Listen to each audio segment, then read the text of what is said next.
Hello YouTube, it's me, Jay the Vlogman. Today I'm gonna do something a little bit different.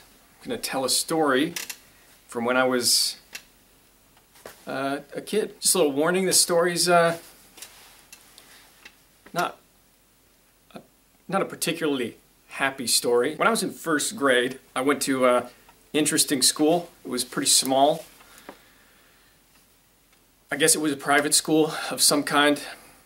I think the reason I went there is somebody who worked there knew somebody in my family or something like that. I think a word you could use to describe this school was culty. I don't know if that's a word, but just to give you an idea of what it was like first grade in the school. This was my first time going to school. I didn't go to kindergarten or anything like that. My teacher would often ask in the classroom, I don't remember a whole lot from this time in my life, but she would often ask, who here thinks they deserve to get a spank, or who get smacked or whatever for something that they did wrong. She would just ask that for no reason. And if you didn't stand up, she would punish those students who didn't stand up. So anyways, that was kind of the atmosphere, you know. A little bit different from your average American first grade classroom. I also just want to say this school is shut down a long time ago, thankfully. There were these phonics charts we were supposed to memorize in this school. We were supposed to memorize them by the end of the school year.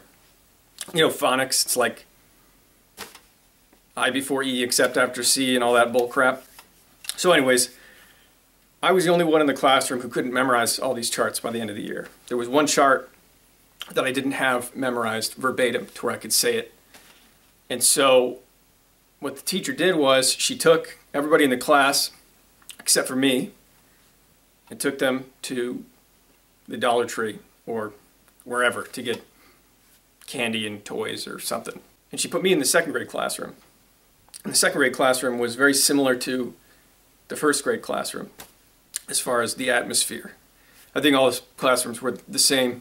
When I was in the second grade classroom, the second grade teacher, he had me write down all the charts.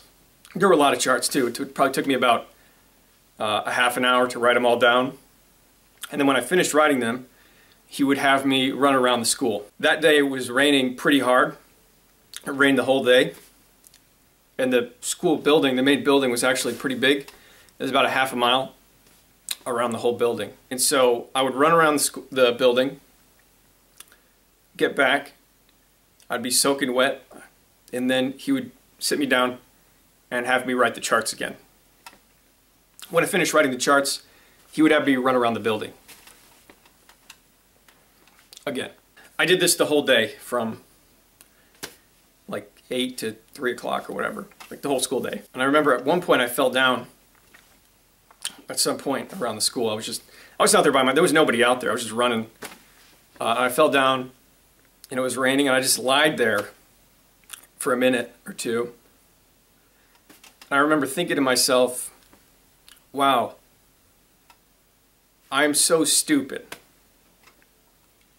I felt so stupid that I couldn't memorize these charts.